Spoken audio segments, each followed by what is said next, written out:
Helen, thanks very much for having me here today to chat with you. Thanks, Jack. Yeah, Now, you grew up in the country, on the land, I did. but you never really left it. No.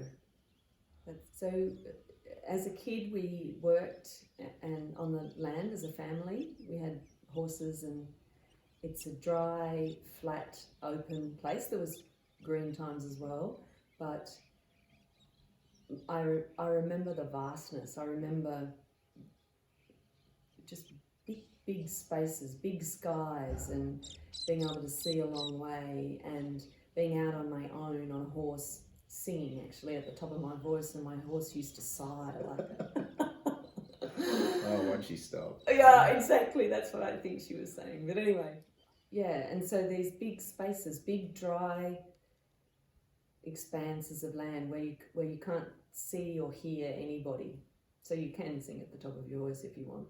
Yeah, and only the horses who...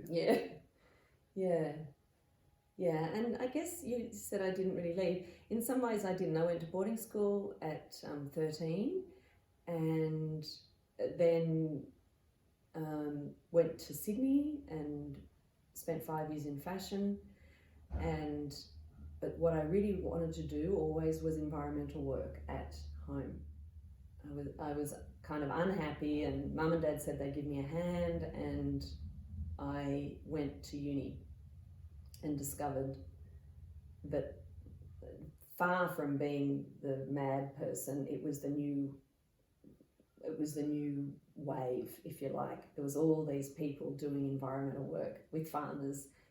At that stage it was land care, and I just was in my element. I loved it, completely loved it. And so I spent about 10 years doing environmental work, ended up doing a 4-year degree, a 4-year job at Warren and training Narromine, where I worked with the community to develop a community environmental and economic plan, which was huge fun and lots of experiences. I got to try out all my theories that I'd learnt and ideas about go with the goers and community development principles. So it was great. It's really wonderful. But by the end of it, I had nothing left, and I started to meditate. And I always would go back to Baroola. I felt like Baroola was home. Baroola was where you grew up. Baroola was where I grew up, yep. And in a way, it was a wound, a big wound, because the way it was happening, things were happening in my family, was that my brothers were going to inherit the land. And so I had to go and find another way. But I didn't kind of understand that energetically, because I felt incredibly tied to Baroola. And I know this is similar for lots of people. My experience with lots of people who've grown up on the land have some kind of a really inexplicable tie that they don't really understand, or I didn't anyway. But I kept going back, and I kind of looked for Baroola all around the world. I spent time in Ireland and San Francisco and things. And but when I was meditating, there was a time when one of the people I was working with said, "Who was that?" to some energetic presences were there. And I just responded, "Oh, that's the women from home." And that started a whole journey. So this appeared to be a group of energetic women from home who are at a particular location, and about 300 metres from the house, just across the creek. And I started to realise they were with me all the time. And so I started in meditation, I started to kind of follow the experiences I was having. And when I came back to Australia, a girlfriend and I, she walked across the creek with me. We were standing at the site where as I call it, the women sit. And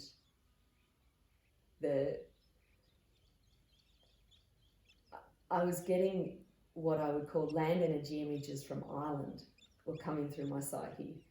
And I was sharing with my friend who was there, and as I was sharing this, the Aboriginal woman who I would call the MC of the group, there's like about 4 or 5 of them. They're non-physical, they're energetic, but they're quite present. I can see them, I feel them, and they're my friends.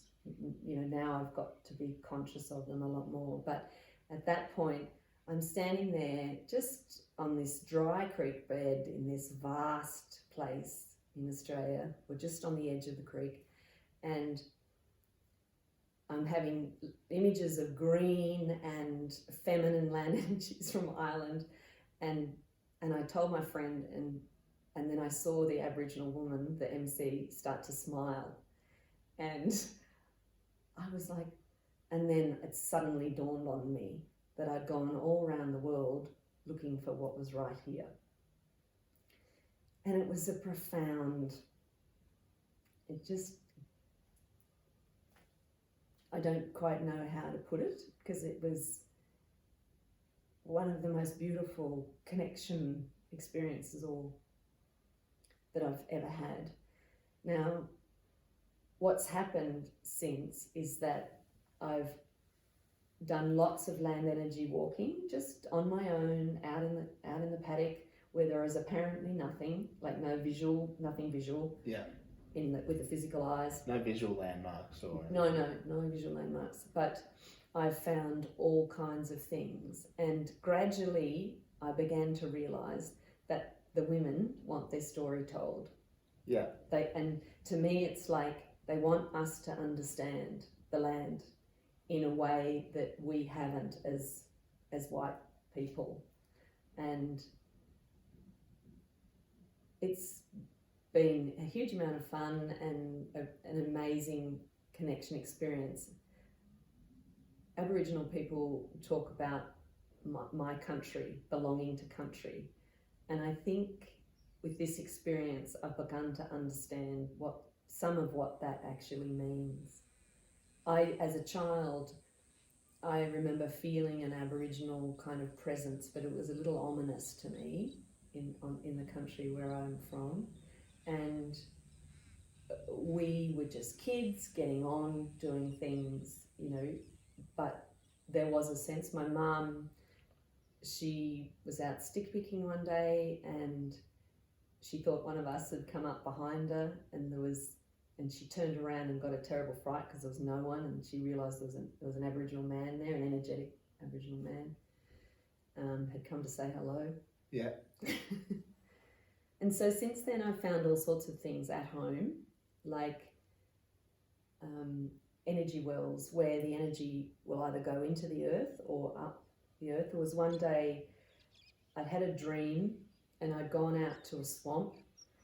The dream had been about Aboriginal boys beating me up with sort of nullas or something, and it wasn't like I'd done anything wrong, it was more like an initiation. And the next day I'd gone out to where I saw it happening in the dream, and then on the way back I was walking, and I was just tuning into the land as I went, just feeling, so letting my energy drop down into the land and spread out, so my energy doesn't stop at my body. It's like let it move out with the vastness, let it move down into the land. And I suddenly went, ooh, and there was this line, and like I'd walked into a line of some kind of energetic line, no physical landmarks. I was just on the edge of the track, nothing, but the line was crossing. So I turned and followed the line, and I had this I was going towards where the women sit, and I was thinking, oh my God, they're going to show me something bad, you know. I was thinking, oh, I'm going to see a burial ground or something that we haven't recognised, you know. And but I was wandering along, and I couldn't enter the ground. It was as if the ground was hard, and it was like walking on concrete. And then all of a sudden there was a gilgai, and those of you who aren't from this country might have, a gilgai is like a small hollow where the water will swirl down in wet times, and in dry times they just look like little divots, about maybe the size of a football field they could be, or they could be much smaller, the size of a bedroom. Yeah. You know, so they vary in size. This one was probably quarter of an acre, maybe something like that. Maybe not that big, but yeah, no, probably an eighth of an acre. And anyway, I got to the edge of it, and all of a sudden, the energy just went, and it was as if there was this massive gold cone of light entering the earth, and I could feel into the underworlds. I could feel the energetics of life and joy and just, I don't know, green black feeling, like this incredible emerald green that's got so much life you can't imagine. And I'd gained access through this Gil guy. It was like, and I was like, oh God, does every Gil guy have something like that? I don't know. You know, this is a journey of discovery. I don't know what I'm finding. You know, just find things, use my body of energy as the thermometer, as the thing, and the tool, and feel and perception. And so, yeah, that was, anyway, I continued on that day and went down to where the women were, but that was a profound one. And then a day or so later, I wondered if I could show this to my brother, and we walked up. And it was as if instead of the cone of light being limited to the Gil guy, it was maybe 200 or 300 acres. Now, I don't know, we came up to the edge of the creek, and we immediately came to the edge of the gold cone, you know, this massive thing. So it had expanded out. Yeah. I don't know why, right? I don't know if it's because we'd seen it, whether that has any impact at all, or whether it was raining that day, just lightly, just a little bit of rain. And so I don't know whether it may have been something to do with the rain, it may have been something completely different, I don't know. But there's all, the thing that's profound, the thing that's amazing, and the thing that I'd love, the reason that I'm sharing this is because the women, this is the book I've written. Let me find you the picture and we'll show it to them. So this is the book that's got the collection of these experiences. This is the collection, yeah, that I've written after. So that's the picture of the woman. And that's the book. But it's called Across the Creek, Land Energies Experiences in the Home Paddock. But the reason I'm doing any of this is because, to me, the women want their story told. I found groups of women like that in multiple other locations around New South Wales. I have a couple of girlfriends who are interested in land energies, and I've been to their place and found similar sites or different sites. I've been to another friend's place down near Gundagai. There's something there. There's also energy meridians. They may be like the ley lines that travel through Chartres Cathedral and things that people have worked with in Europe for centuries. Yeah. But I've seen something going through the haystack at home that heads off. I've also found one of these out near White Cliffs, and the one at home is heading north-south. It's as straight as a die. It's like as straight as you can imagine. It's like a big barrel. And the history of the place is written inside the barrel, and it's moving. They seem to move at what I would call a very fast walking pace. And when I go, and they're about the size of a big car, maybe, around, like a barrel. And when you move into them, it's as if the circle of life is whole and everything's fine, everything is connected and as it should be. And when I move out of them, I feel as if I'm in a Sydney train station. It's like life is fractured and broken. And I kind of wonder if that's what traditional people, if that was something when they talk about the circle of life, if somehow they actually were living within some kind of energy like that. I don't know, but I found them in several locations. Yeah. It sounds like a pretty amazing and extraordinary collection of experiences that you put together in the book. But with the sort of you were talking about the energy cone. that you experienced in your place? You said that there's probably others around the country. Well, my experience is that they're everywhere. If you live in a street, the land energies might be a bit more trampled, but I found things everywhere. When I was in Ireland, I was at a girlfriend's place, and there was a garden that there was a nature spirit that had descended way down. It had been hurt by something. There was another one in the same location where my friend was having trouble, her and her partner were having trouble with the electricity in the house, and the whole house was kind of screaming electrically, and they were renting, so they didn't have the money to rewire the whole place, and they were trying to work out what was wrong. And so we said, let's see if we can do anything energetically. And so we tuned in, and we saw what I would describe as like a banshee woman. I'm not sure if that's what it is, but like a crazy woman running through the house screaming with her hair pulled out, kind of. That was the imagery. And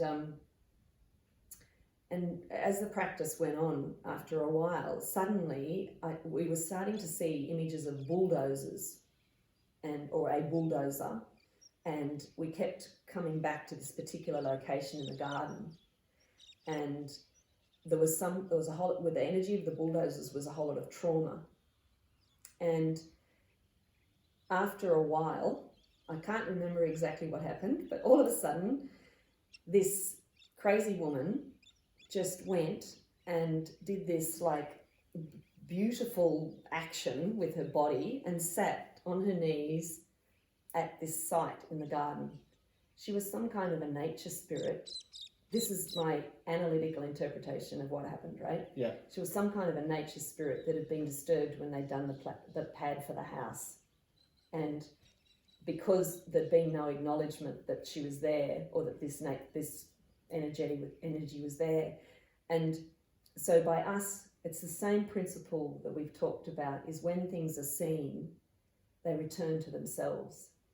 And so by us seeing her and seeing the trauma, she went back to her place of where she sat and started doing the upward flow thing that she was. Yeah. Being who she was, kind of thing. And do you think with the women and some of the experiences that you've had at home, it's a similar thing where they just want to be seen, to be recognised? I think it's just, the site where the Gilgai is, one of my brothers said to me he always knew that was an incredibly special site, and he's felt that. And my sense is we all know this stuff. We just have got a bit lost in the economic imperative and, what the, agronomists are telling us to do, or the agents are telling us to do, because we've got to try and make financial decisions that work. And so we've kind of collectively as a people, we've forgotten to look at the subtle energy of things.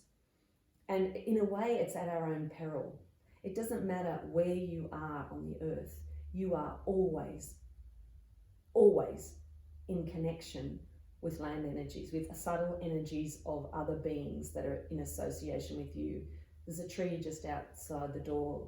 We are in association with that tree at the moment, even though we can't see it. And so in my experience, when we ignore them, things go wrong with the land.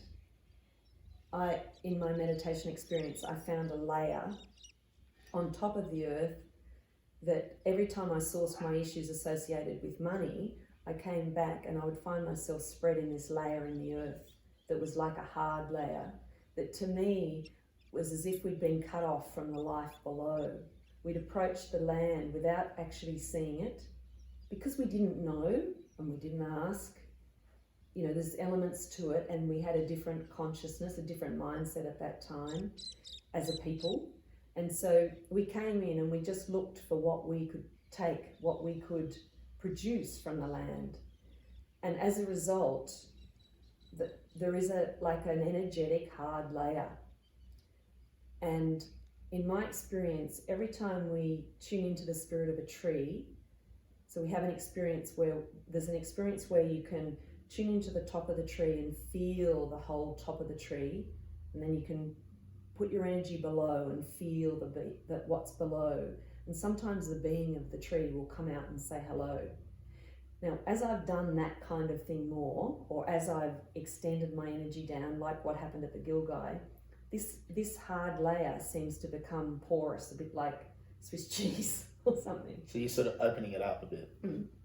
With our consciousness, we can open it up, and we can re-bring life and buoyancy and joy and harmony to things. That's our role. When we have the ability, we completely and utterly have the ability. Human beings are the most credible things, and I've spoken about in other talks that the quality of the human heart is the thing that makes us special, the things that makes human beings special. And in my experience from this journey, the earth is actually the love of my life. I've had an experience where I was above the earth and I saw what I would call my incarnation portal, like my coming into life. And I actually saw that this incredible being, this life that is the earth, is actually the love of my life. It doesn't mean I won't have a partner and a love as well in a human form. But if we in our mad race to get off the planet, and I don't want to live in a tin can round Titan, you know? I want to live on the earth. There's love here, there's life here, and the earth to me is a being that wants us to excel, but it's up to us to help it, for us to excel and it to excel, we've got to work with it. It's like, it's a lover, it's our love, all of us. And I really do feel if we get off, in our race to get off, we're going to completely miss the point of our incarnation. Whereas instead we should be trying to give some of that love back to the earth. Absolutely, yeah. We just if go out into your backyard. It doesn't matter if it's, you know, less than a quarter of an acre, or if it's the park down the street, and start to have a relationship with the place where you are. Recognize that a being, the same life that runs through a tree is the life that runs through you in a different form. And when we recognize that, the same life that runs through a bird or that runs through the soil is the same life. It's the same. We are all part of the one life. That's my understanding of things from all I've learned and all the meditation I've done and the experiences I've had where I've actually felt myself as one with everything. And so the life that runs through other things is me in a different form. You're me in a different form. I'm you in a different form. And so the earth is this playground. It's this place where we come to interact with matter and to have an experience of if we can bring spirit into matter. And the earth is the matter. The earth is the receptive, wonderful matter. But it's a love affair. It's not a rape or a how much can she give me. It's a love affair. It's a symbiotic relationship of love. Yeah. Well, Helen, there's some amazing experiences. Yes. And I'm very much looking forward to reading more about it in your book. Thank you. Yep. Yeah. Fantastic. Well, Helen, thank you very much for having me today to chat with you. Thanks, Jack. I really appreciate it as well. And I'm looking forward to it. Thank you. Thank you. All right.